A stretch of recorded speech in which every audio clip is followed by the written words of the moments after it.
لله رب العالمين والصلاة والسلام على أشرف الأنبياء والمرسلين نبينا محمد وعلى آله وصحبه أجمعين.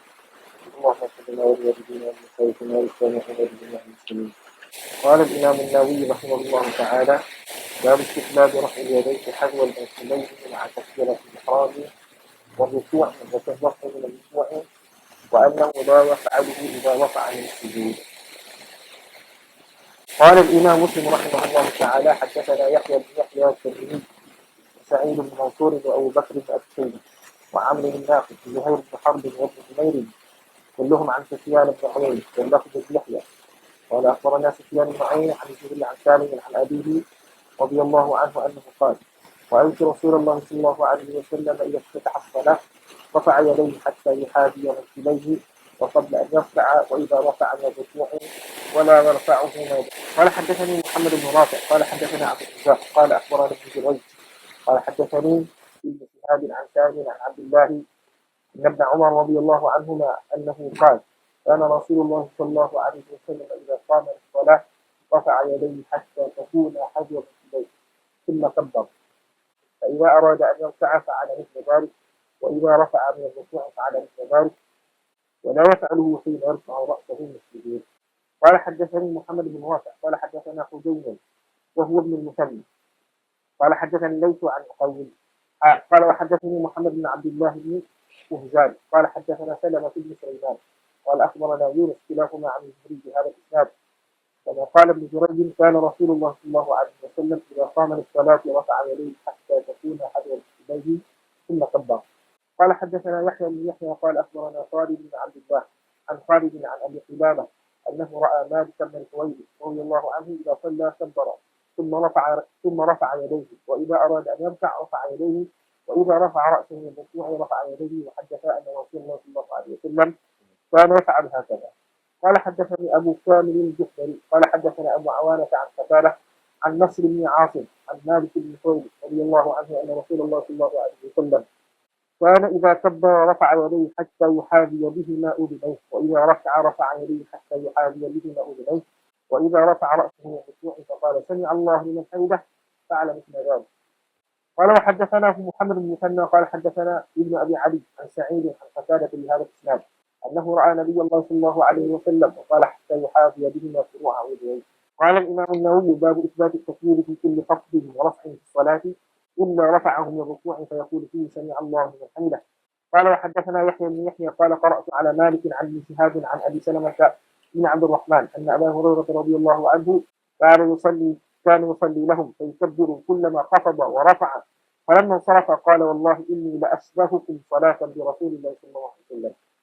قال: حدثنا محمد بن رافع قال: حدثنا عبد الرزاق قال: أخبرنا ابن جريج قال: أخبرني ابن شهاب عن أبي بكر بن عبد الرحمن أنه سمع أبا هريرة رضي الله عنه يقول: كان رسول الله صلى الله عليه وسلم إذا قام إلى الصلاة يكبر حين يقوم، ثم يكبر حين يرفع، ثم يقول: سمع الله لمن حمده حين يرفع صلبه من الركوع، ثم يقول وهو قائم: ربنا ولك الحمد، ثم يكبر حين يهوي ساجدا، ثم يكبر حين يرفع رأسه، ثم يكبر حين يسجد، ثم يكبر حين يرفع رأسه، ثم يفعل مثل ذلك في الصلاة كلها حتى يقضيها، ويكبر حين يقوم من المثنى بعد الجلوس، ثم يقول أبو هريرة: إني لأشبه في صلاة لرسول الله صلى الله عليه وسلم. قال: حدثني محمد بن رافع قال: حدثنا حجين قال: حدثني ليث عن عقيل عن ابن شهاب قال: أخبرني أبو بكر بن عبد الرحمن بن الحارث أنه سمع أبا هريرة رضي الله عنه يقول: كان رسول الله صلى الله عليه وسلم إذا قام إلى الصلاة يكبر حين يقوم، بمثل حديث ابن جريج، ولم يذكر قول أبي هريرة: إني أشبهكم صلاة برسول الله صلى الله عليه وسلم. قال: وحدثني حماد بن يحيى قال: أخبرنا ابن وهب قال: أخبرني يونس عن ابن شهاب قال: أخبرني أبو سلمة بن عبد الرحمن أن أبا هريرة رضي الله عنه كان حين يستخلفه مروان على المدينة إذا قام للصلاة المكتوبة كبر، فذكر نحو حديث ابن جريج، وفي حديثه: فإذا قضاها وسلم أقبل على أهل المسجد قال: والذي نفسي بيده إني لأشبهكم صلاة برسول الله صلى الله عليه وسلم. قال: حدثنا محمد بن مهران الرازي قال: حدثنا الوليد بن مسلم قال: حدثنا الأوزاعي عن يحيى بن أبي كثير عن أبي ثابت أن أبا هريرة رضي الله عنه كان يكبر في الصلاة كلما رفع وضع، وقلنا يا أبا هريرة ما هذا التكبير؟ قال إنها لصلاة رسول الله صلى الله عليه وسلم. قال حدثنا قتيبة بن سعيد قال حدثنا يعقوب يعني بن عبد الرحمن عن سهيل عن أبيه عن أبي هريرة رضي الله عنه أنه كان يكبر كلما خفض ورفع ويحدث أن رسول الله صلى الله عليه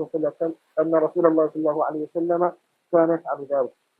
قال حدثنا يحيى بن يحيى وخلف بن هشام جميعا عن حماد قال يحيى أخبرنا حماد بن زيد عن غيلان عن مطرف قال صليت أنا وعمران بن حسين رضي الله عنه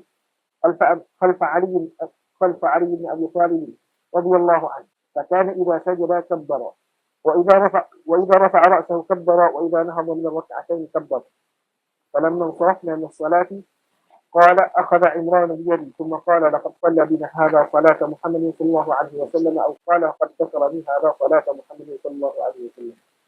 قال الإمام النووي باب وجوب قراءة الفاتحة في كل ركعة، وإنه إذا لم يحسن الفاتحة ولا أمكنه تعلمها قرأ ما تيسر له من غيرها. قال الإمام مسلم حدثنا أبو بكر بن أبي شيبة وعمرو بن ناقد وإسحاق بن إبراهيم جميعا عن سفيان.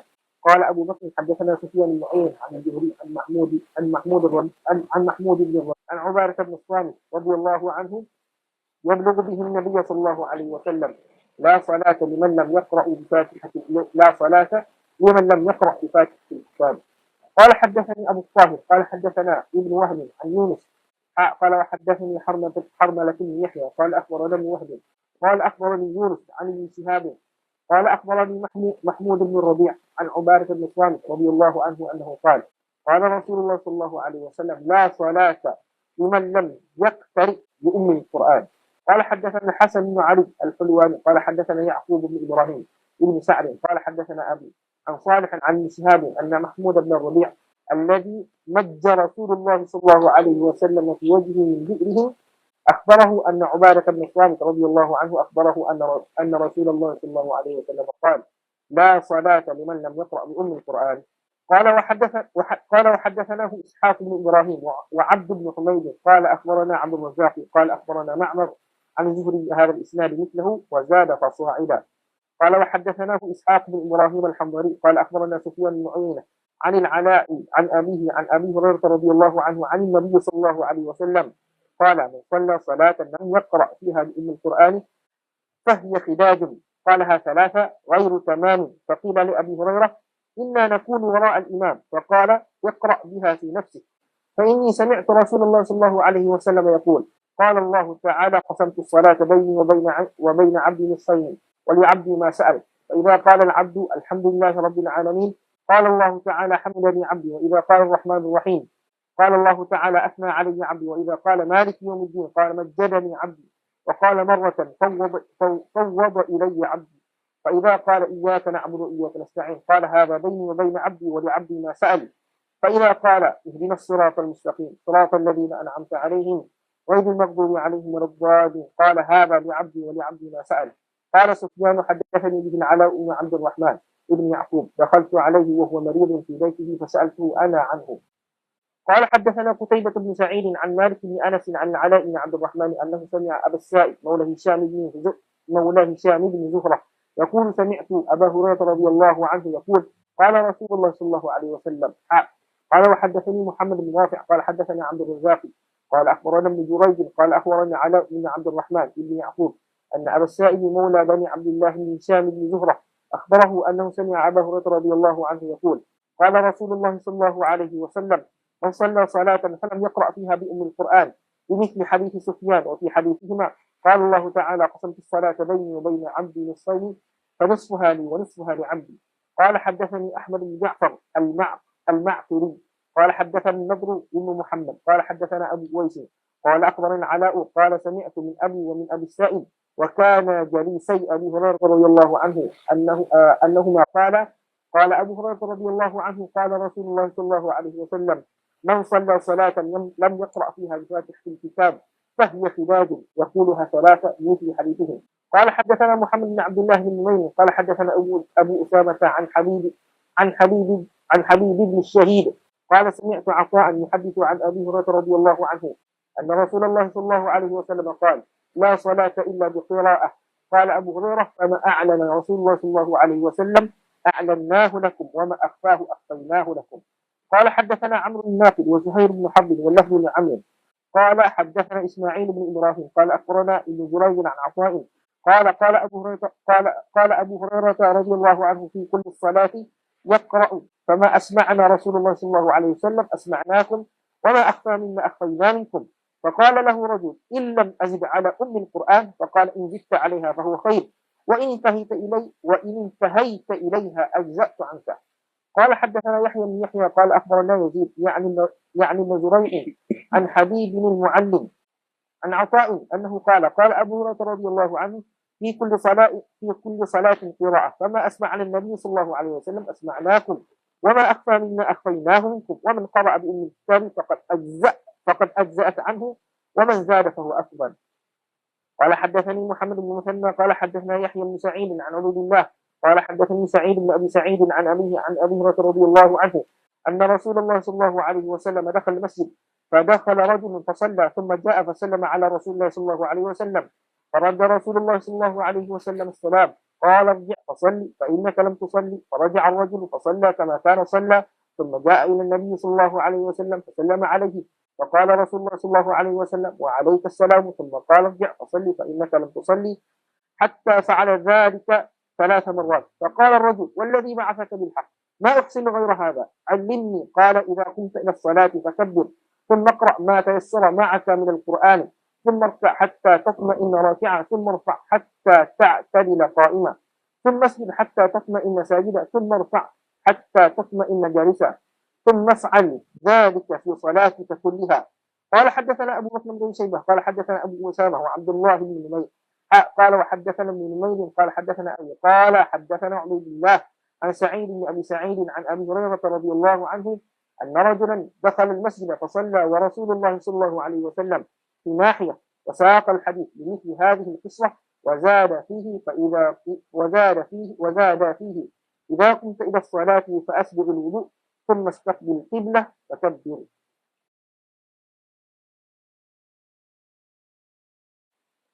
Ada 3 masalah besar di sini. Yang pertama, masalah raful yadain. Yang kedua, masalah qira'ah khalfal imam. Dan satu lagi ni, hadis al-musi' fi salati. 3 perkara yang besar yang menjadi perbahasan utama dalam pengajian hadis di kalangan 2 aliran. Aliran Hanafi dengan ahli hadis. Bab yang pertama malam ni bermula daripada sini, ini adalah abwab sifatis salat. Sebelum daripada ni, abwabul azan, bab-bab tentang azan. Maka daripada sini dan seterusnya, hadis-hadis yang dikemukakan oleh Imam Muslim ni berkait dengan kaifiat salat, cara bersembahyang. Sehinggalah akan datang lepas pada ni, iaitu bab salat berjemaah. Itu dia dari segi dia punya struktur lah, struktur kitab Sahih Muslim ni. Dari segi yang pertama azan, kemudian sifatus salah, cara-cara semaya, ucapan dalam semaya. Habis waktu tu mari bab yang ke-19 ni, babu i'timam bil ma'mum bil imam. Makmum mengikuti imam. Lepas pada tu dia pergi kepada semaya bab berjemaah. Lepas pada semaya berjemaah ni dia masuk pula babul qiraah fi salah. Qiraah fi salah. Dia kalau macam apa imam hadis ni kalau melibatkan semaya-semaya khusus macam Jumaat, istisqa raya ni dia buat kitab khusus pula. Kitab istisqa, kitab Jumaat, kitab Aidain. Gitulah kira-kiranya. Bab yang pertama ni kata Imam Nawawi, elok mengangkat kedua tangan setentang dengan bahu ketika takbiratul ihram, ketika rukuk dan bangun daripada rukuk, dan tidak dibuat demikian ketika bangun dari sujud. Itu tajuk bab yang dibuat oleh Imam Nawawi berhubung dengan hadis-hadis ni. Cuma Imam Bukhari, hadis-hadis ni telah dipecahkan kepada beberapa bab, antaranya bab rafil yadan fi takbiratil ula ma'al iftitah sawa. Bab angkat kedua tangan ketika takbir yang pertama bersama dengan iftitah ni, permulaan sembahyang sama. Kemudian bab rafil yadan idza kabbara wa idza rafa'a wa idza rafa'a. Kemudian bab ila aina yarfa'u yadayhi, angkat tangan sehingga ke mana. Kemudian bab raf'il yadain idza qama min rak'atain. Beza bab ini ataupun tajuk bab ini antara Bukhari dengan Muslim. Dengan sanadnya Imam Muslim meriwayatkan daripada Ibnu Umar.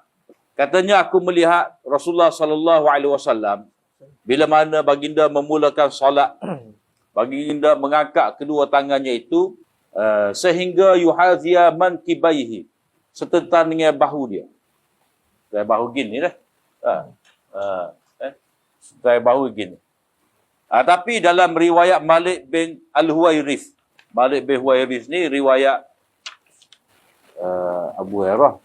Mula-mula Ibnu Umar, kemudian Abu Hurairah, kemudian mula riwayat Ibnu Umar. Lepas tu riwayat Malik bin Huwairith. Malik bin Huwairith riwayat hatta yuhadiya bihi ma'udunaihi. Daripada Malik bin Huwairith bahawa Nabi SAW bila bertakbir, baginda mengangkat kedua tangannya itu sehingga bertentangan dengan kedua-dua telinga. Riwayat ni riwayat Malik bin Huwairith, satu lagi riwayat Ibnu Umar. Jadi sama ada kita nak kata dua-dua riwayat ni bercanggah lah. Jadi Imam Muslim letak di belakang, ini Imam Muslim letak sebagai asal bab, ataupun boleh jadi jamak, ataupun kita ambil secara tarjih ni Malik bin Huwairith ni antara yang lewat Islam. Maka dia memberitahu apa yang terakhir. Tapi hadis ni, selama mana kita boleh jamak, kita kena jamak. Hingga tidak kita letak dia dalam keadaan taharud bercanggah. Jadi jamak di antara kedua-dua hadis ni, kita boleh kata seperti tadilah. Ini dua keadaan yang berbeza. Mana kadang-kadang satu dengan bahu, kadang-kadang satu dengan telinga. Ataupun satu cara kita nak jamak, maknanya perawi ni dia menyebut satu keadaan daripada keseluruhan. Bila kita jamak, Malik bin Huwairith kata sehingga serta dengan telinga. Kemudian riwayat Ibnu Umar ni serta dengan bahu, maknanya kedudukan tadi akad takbir serentak tu. Dalam keadaan tangan serta dengan bahu dan ujung jari kena telinga. Serentak jamak dua-dua hadis. Mana dijamak dengan mengatakan bahawa perawi itu menggambarkan sebahagian sahaja daripada perbuatan Nabi. Ataupun cara satu lagi, kadang-kadang serta dengan maknanya serta bahu saja, kadang lain serta dengan telinga. Satu riwayat kita boleh letak telinga ni ibham, ujung jari ibu jari ni kena telinga. Satu kadang gini. Jadi ini panggil cara tafsir lah. Cara tafsir. Kalau tengok ke bab Imam Nawawi ni, adakah kita boleh kata Imam Nawawi ni pendapat dia kata hak sunat afdalnya bahu? Sebab dia tak letak terjemah bab di telinga. Boleh jadi. Hazwa min kibai ni mana dia mengutamakan, dia tengok Imam Muslim letak ni mula-mula, maka dia kira hak ni lebih kuat lah. Bahu.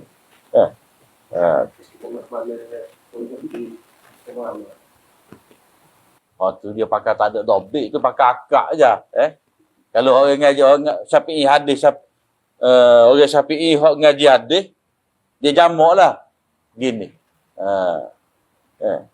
Orang ramai-ramai ni pakai format Muniah Musalli tu, ikut dia ngajar Muniah Musalli tu lah, tanpa mengambil kira hadis. Sebab dia boleh ngaji amal tu, dia tak tengok pada dalil. Mungkin dalil tak penting tak? Kalau dalil tu penting, dia tengok ada ni kata gini, ada kata gini. Jadi nak jamak tu mana? Jadi benda tu penting. Benda jadi penting pula. Bila benda tu penting lah, kita mula pakai kaedah tarjih ke, ataupun ala ikhtilafil ahwal, marahadha mengikut keadaan. Boleh ke ada seorang ustaz tu dia kata takbir ikut bahu, dia takbir naik blank. Dia masalah bila tak ngaji hadis lagu tu lah. Dia rasa pelik kan? Dia rasa pelik. Jadi dia anggap ni semaya ni format dia je. Jadi kadang semaya ni dia ada kelonggaran.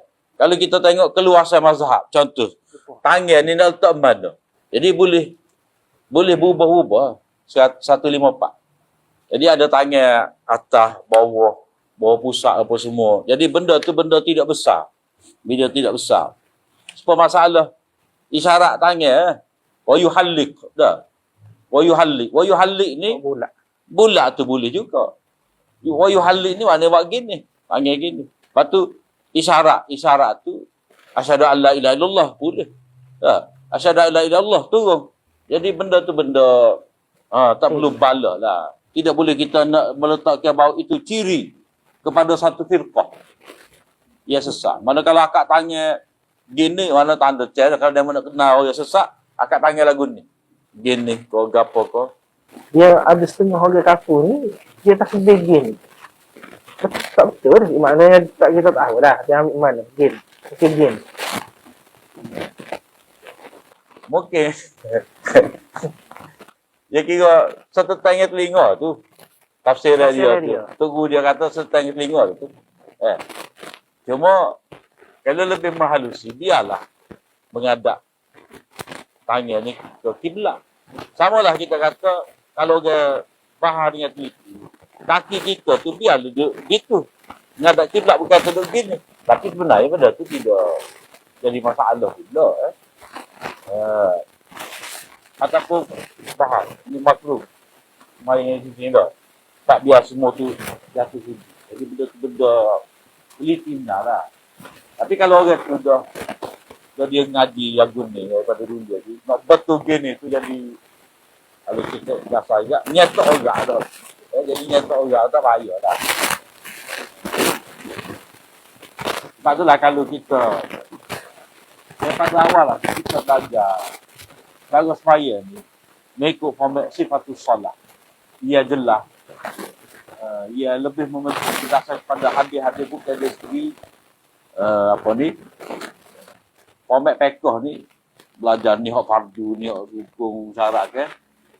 Jadi kita nak lebih gapo Nabi buat. Sebab waktu hak Nabi buat tu Nabi tak kata hak ni sebagai fardu rukun, tapi benda tu kena tengok banyak dalam banyak hadis lah. Tapi hak asalnya baca hadis al-musib fi salati lah. Mana sifat solat hak paling asas sekali kena berpandukan kepada al-musib fi salati. Ikut dah. Jadi serta dengan bahu tu. Gini. Jadi kalau gini serta kau ni. Tak. Kalau gini serta gini. Jadi benda tak besar. Jadi ingat mula darat hak jenis malah dia sekarang ni. Tak apa baru. Ni maksud. Gini pun ada. Ada tu yang bagi. Gini. Ada gini pun ada. Bodoh. Tak boleh nak ukur dia. No. Habis sekolah dia sekolah Wahabi, kita tahu. Ya, gitu. Kata tu dia mengajar gitu kok. Gitu je. Gua malah kali. Ya sepatutnya kalau kita betul-betul pegang pendapat Raful Yadain tu benda sunat. Jadi akak dengan betul lah. Kalau kita malah pakai akak kepala sudah lah. Pakai Hanafi. Jadi masa nak masuk dalam semaya. Jadi akak tangan ni sebagai kata tanda zahir kita masuk dalam semaya. Kita memperingatkan pada diri kita ataupun orang lihat pun orang tahu kita cacat semaya. Tambah-tambah mazhab ada isdal. Jadi tahu-tahu dia duduk cacat bila akak tangan tak tahu. Tapi kalau orang tu tengok orang tak dia akak tangan dia semaya tu. Dia boleh tahulah. Dia tak akak nanya. Dia pakai Allah. Ibadi. Tahu tak ngaji, tak je ngaji mazhab ibadi ni. Jadi masuk semaya takbir sebagai tanda qauli, akak tu sebagai tanda fi'li lah. Wa qabla an yarka' dan akak tangan sebelum rokok. Akak tangan sebelum rokok dan bila bangun ataupun bila mengangkat kepala daripada rukuk. Tidak. Dan tidak mengangkat kedua-duanya itu di antara dua sujud. Jadi hadis ini menjadi dalil kepada majoriti ulama hadis, majoriti ulama termasuklah ulama hadis mereka menetapkan bahawa sunat mengangkat kedua-dua tangan itu serta dengan bahu pada waktu-waktu inilah. Ini pada perpindahan rukun. Kecuali pada tempat-tempat yang dikecualikan. Cuma mazhab Hanafi ni dia kata akak tangan pada takbiratul ihram dan kemudian tidak diangkat. Antaranya mereka berhujah dengan hadis dalam Tirmizi, iaitu hadis daripada Ibnu Mas'ud. Hadis dia tu, Ibnu Mas'ud kata, ala usalli bikum salata Rasulillah sallallahu alaihi wasallam fa shalla falam yarfa yadayhi illa fi awwalihi marrah. Tidak mahukah aku nak semaya dengan kamu ni, semaya Nabi. Jadi dia pun semaya. Dan dia tidak mengangkat tangannya itu pada kali yang pertama. Jadi Hanafi dia pegang dengan hadis ni lah. Dan setengah riwayat lain lagi, summala ya'ud. Kemudian dia tidak akak. Pada kali yang pertama. Cuma ulama hadis, ulama lain-lain, utamanya ahli hadis lah. Sebab perbahasan ni, perbahasan raf'ul yadain ni, dia jadi satu penanda aras. Ia penting antara dua aliran pengajian hadis di bawah Tariq Shah Waliullah di India, Pakistan ni. Jadi ahli hadis kata ni ada dalil-dalil akad tangan. Hanafi kata ni. Sehingga mereka ni munazarah, debat. Kadang-kadang tidak munazarah antara dua puak pun, tapi dia berlaku menyamar. Dia buat macam mok apa? Mahkamah dia. Mahkak tu. Dia buat berlatih lah. Dia bagi dua kumpulan. Mana Maulana dikata dia mau jadi Hanafi, dia mau jadi ahli hadis. Kaji bah hujah-hujah. Dia masa ngaji dulu pun, ngaji bab ni dalam Tirmizi. 3 minggu rasa. Duk main gol ni saja. Mula-mula baca dalil apa ni, ahli hadis dulu. Seminggu. Lepas tu minggu depan dalil Hanafi pula. Pas minggu pula khulasah pula. Tadi ini Bukhari, dia buat lagi ketua ni. Juz raf'ul yadain. Kalau di sini Bukhari dia ni lah. Dia pegang akad sama dengan qiraah khalfal imam. Juzuk dia tu. Jadi benda ni bahas sebab apa? Sebab celah-celah tu lah kita boleh tengok kaedahnya. Istidlal. Orang panggil nak tatbik segala kaedah-kaedah. Nak praktik segala kaedah dalam usul fiqh, kaedah luar ke apa. Dia boleh bahas ni. Jadi perbahasan ni bukan kata orang mau bahas benda sesat dah. Bukan masalah benda sesat, benda khilaf ni tak akan sesat. Cuma dengan benda ni kita boleh belajar. Harmoni dah. Kita boleh belajar kaedah. Lagu mana? Kalau nak khilaf setara mana kita boleh khilaf. Dah. Atau nak harmoni tu nak faham. Ni cara kaki tu ready macam nak akak. Khilaf ni benda biasalah. Bukan kata bila bicara benda ni jadi masyarakat pening nak amal mana. Jadi sebenarnya tak ada pening tu. Jadi masing-masing dia ada dalil. Cuma hadis-hadis ni jelasnya menyokong mazhab jumhur lah ataupun ahli hadis. Dari segi mana? Dari segi hadis yang mensabitkan akad tangan ni, raf'ul yadain ni, adalah hadis yang kuat. Bukhari, Muslim, Nasa'i, habis semualah. Abu Daud, Tirmizi, dah. Tirmizi saja. Tidak ada Tirmizi saja, dalam lain ada, tapi riwayat Al-Qamah lah. Riwayat Al-Qamah daripada Ibnu Mas'ud. Cuma hadis tu bertaraf hasan. Imam Tirmizi kata hasan.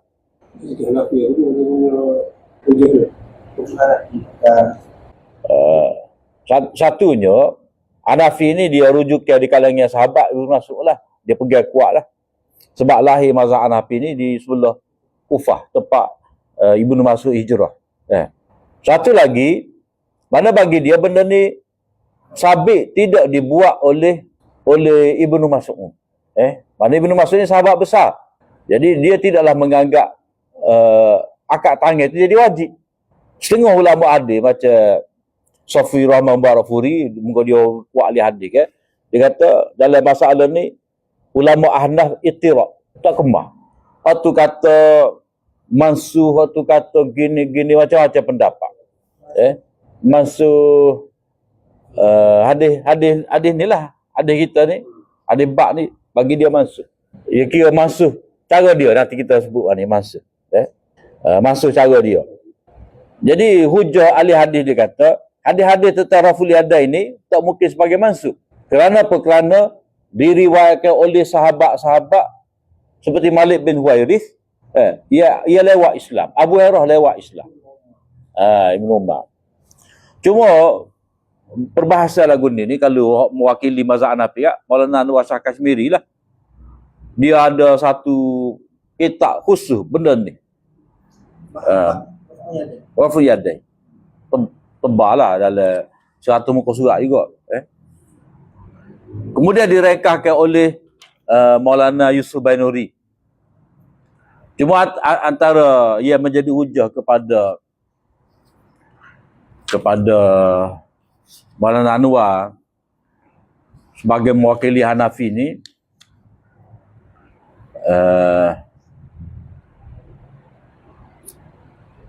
antaranya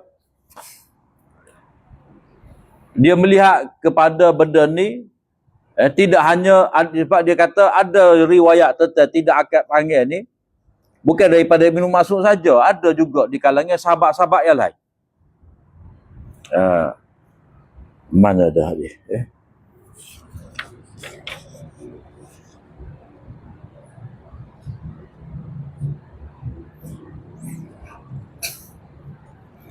Ni.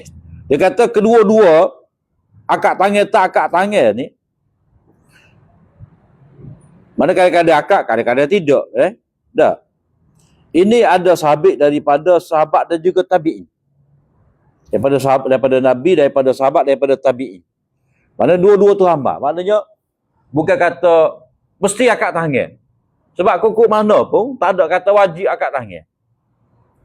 Cuma bila orang tu berkerah dengan mazhab ahli hadis ni, bagi dia tak boleh tak akad tangan.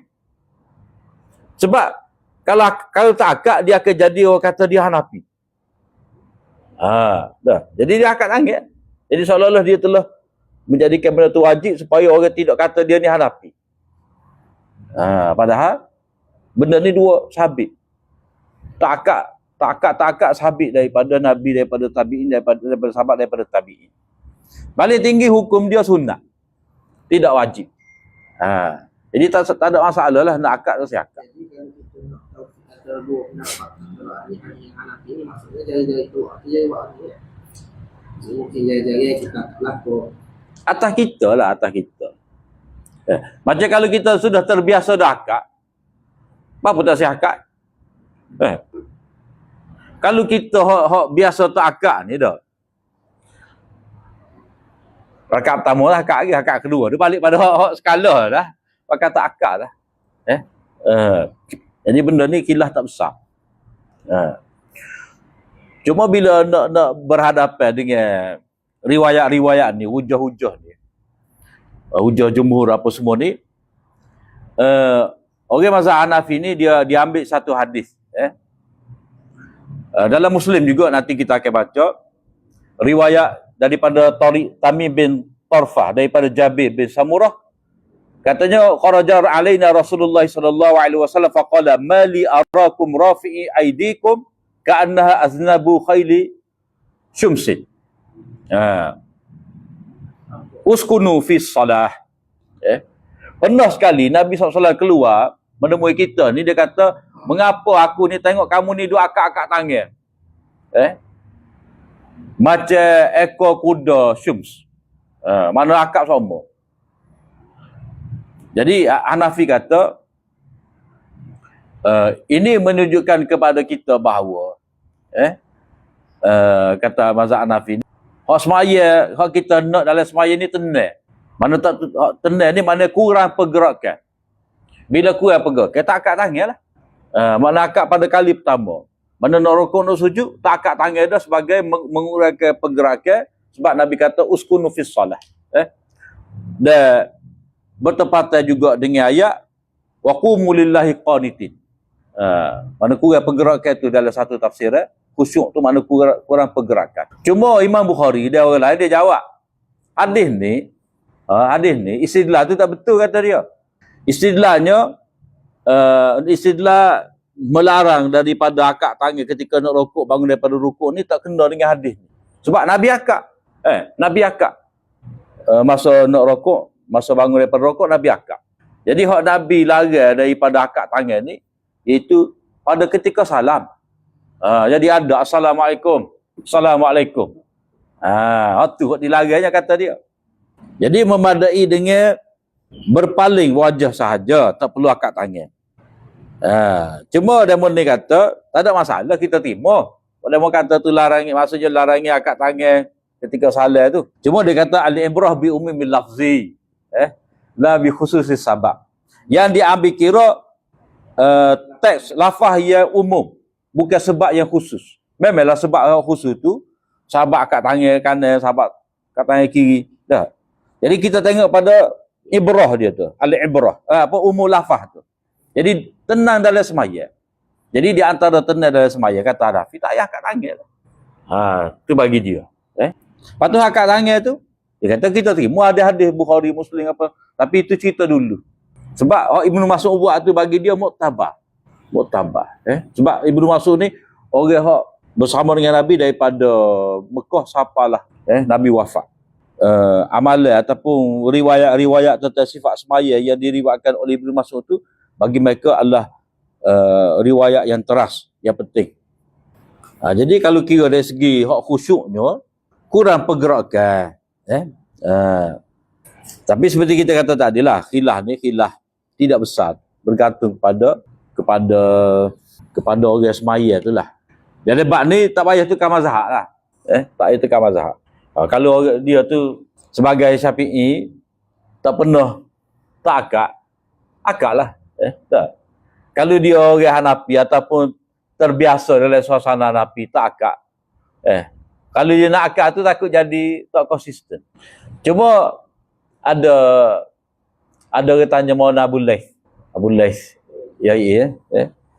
Orang kata pada dia rugilah orang mazhab Hanafi tak boleh pahala. Kerana di sisi Syafi'i sunnah. Maknanya bila orang Hanafi tak akad tangan dia tak dapat pahala. Rugi kata dia. Dr. Abu Laith kata tak timbul masalah ni. Kerana apa? Kerana pada Hanafi dia berpegang bahawa benda sudah masuk. Jadi bila benda sudah masuk, tak buat dah. Tak ada tuntutan untuk buat, maka tak buat. Tak buat bukan kata tak boleh pahala dah. Sebab bagi dia tidak dituntut. Sudah tidak dituntut. Jadi tak rugi, tetap tak rugi. Tapi masalah tu nak beri pahala ni bukan urusan kita. Jadi hendaknya mengikut kita ngaji lah. Cara kita ngaji. Satu lagi, dalam terjemahan bab ni ada sebut tidak mengangkat di antara dua sujud. Sebab dalam setengah riwayat ada juga akad tangan ketika nak sujud. Ada riwayat. Semua sepakat masuk. Ahli hadis kata masuk, Hanafi kata masuk. Akad tangan ketika nak rokok. Nak sujud. Semua sepakat sebagai masuk. Tapi ada juga kata tidak. Tidak. Tak ingat dah siapa dia. Tapi hak pernah kita tengoknya arwah Ustaz Allah Qari. Dia nak sujud tu, dia akad tangan. Dia imej pakar dulu. Tapi hak tu boleh katakan ulama sepakat, masuklah. Jadi kata Hanafi, kalau kita sepakat menerima bahawa itu sudah masuk. Maknanya akad tangan ketika nak sujud tu masuk, apa kita tak boleh kata ini sudah masuk. Berdasarkan kepada riwayat Ibnu Mas'ud. Sebab balik kepada kaifiat semaya ni ataupun yang dikendaki daripada semaya ni khusyuk. Dan khusyuk tu semaya tu dengan cara menguraikan pergerakan. Dia pergi kot tu. Tak perlu bala. Cuma benda boleh bincang dan kena bincang. Bukan kata, bagai sesat. Tak. Sebenarnya benda tu sesat. Dah, tapi kita tahu ke apa yang dibincang oleh ulama. Contoh kita kata dah. Edak usawak. Kirim pahala kepada orang telah mati. Kita kata benda ni bincang dah oleh ulama dulu. Lepas tu kita tahu kebutiran perbincangan. Jadi kalau kita nak jadi ulama, kena tahu perbincangan tu. Kalau kita tak tahu perbincangan tu, tu dia. Kalau orang lari daripada kirim pahala pada si mati, kita kena duduk dia lah sebab kita tak tahu hujah kata tak boleh kirim. Tak siapa. Dah. Kalau kita kata siapa, tu dia juga. Buatlah cara hak demo siapa tu. Pergilah hak pendapat kata siapa. Cuma cara nak siapa lagu mana? Cara nak siapa. Jadi kalau kata cara siapa kita buat 3 hari umur si mati. Siapa kau cara tu? Jadi kadang-kadang perkara ni dia kata tahlil tak boleh. Siapa dia kata tahlil tak boleh? Sebab tahlil la ilaha illallah. Satu perkara. Cuma tahlil ni jadi satu benda yang Tak jelas dah. Gapo tahlil sebenar. Tapi atas tak jelas lah. Orang tu kata tahlil bid'ah, tahlil tidak bid'ah, tahlil sunat, tahlil tidak sunat. Tahlil ni beri faedah pada orang mati, tidak memberi faedah pada mati. Jadi tahlil tu tak jelas gapo tahlil sebenar. Sedangkan tahlil dalam pegangan orang hak pegang tahlil ni, kalau kita buat tahlil ni mana rumah si mati. Mana dia ada nama tersendiri. Ada kaifiat dia. Macam tawassul. Tawassul ni dia sebenarnya satu istilah ia ada maksud tersendiri tapi sekarang sudah jadi umum. Mujmal. Siapa tak jelas. Siapa tak jelas. Sebab ziarah kubur. Tak, ziarah kubur. Ziarah kubur asal gini.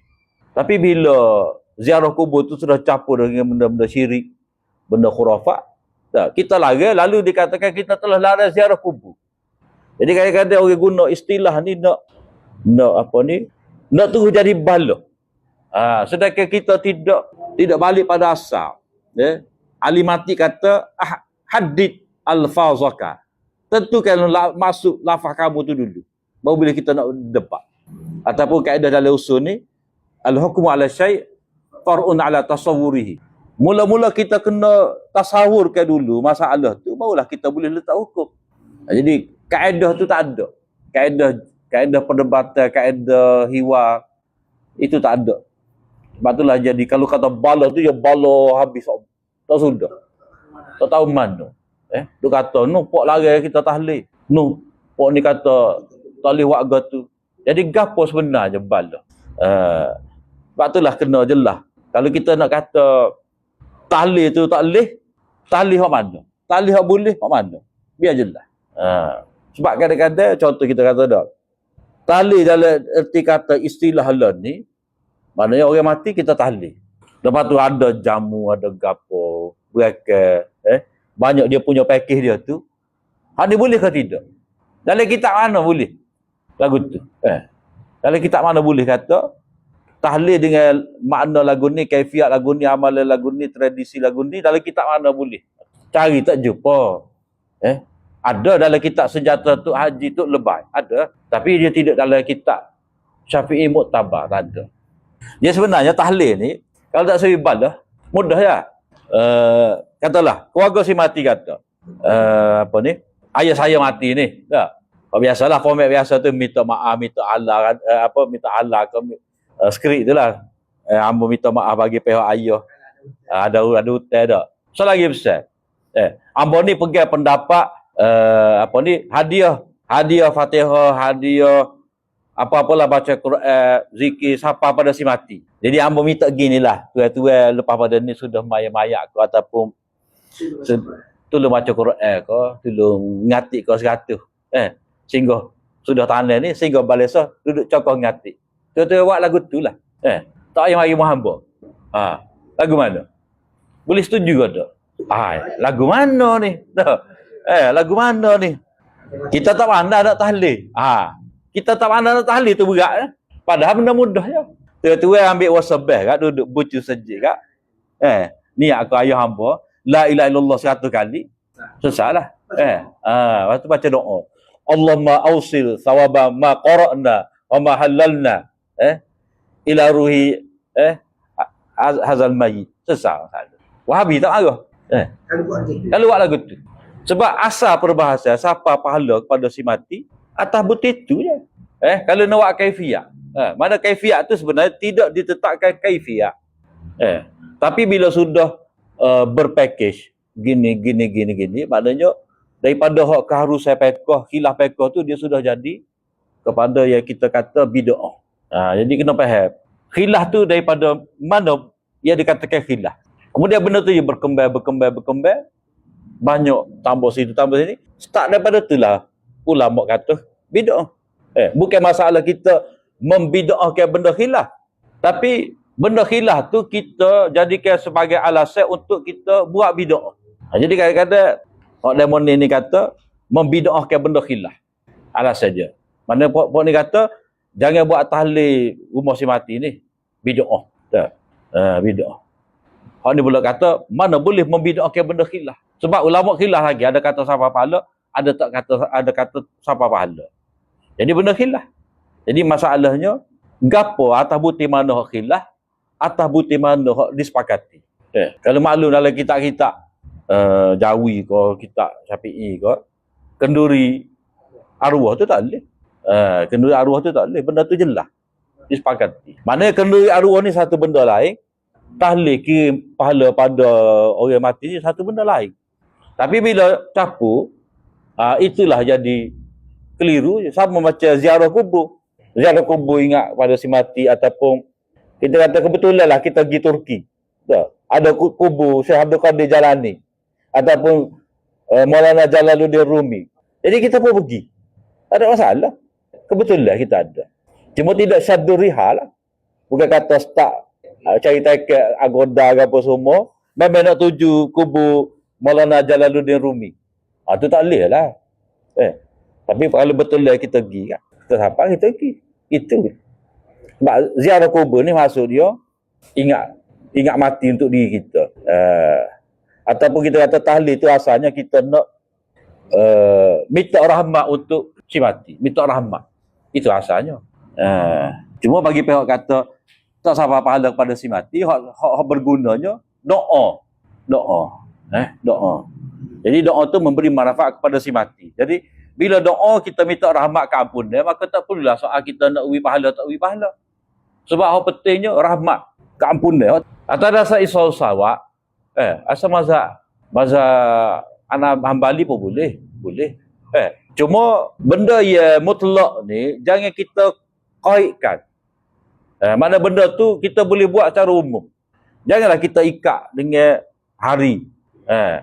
Macam dalam mazhab Hambali, beri makan kepada orang miskin dengan niatkan pahala untuk arwah, benda tu boleh. Benda tu boleh. Cuma jangan menetapkan hari, waktu. Dia ada upah. Kalau mazhab Hanafi tak boleh ada upah. Tak boleh ada makan. Makan pun tak boleh. Tak boleh. Tidak mengikut piawai mazhab Hanafi. Sebab ada makan tu dia tidak menggambarkan keikhlasan. Dia kena memang lillahi ta'ala lah. Ya gini, kita nak tolong orang mati kok, kita nak tolong diri kita sendiri.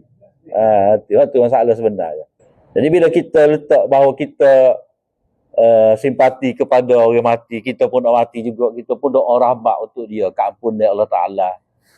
Jadi sesatlah kita. Bukan masalah seperti kita tanah bisa, patah bisa. Sebab kita doa. Cuma kalau kita berpendapat bahawa pahala tu siapa untuk si mati, dia buatlah. Apa mana dia rasa buat. Ataupun dia mana kita mai ayat pada anak arwah ni kata tak apalah, lepas ni kahwin nak ngati untuk ayah demo ni sekata. Bereslah. Tapi dia kata adalah sikit-sikit tak boleh. Tu punuh lah. Dia bila istijar, bila ada satu bentuk minta upah, cuma minta upah ni jadi terhormat. Mana demo tak seri sedekah ke?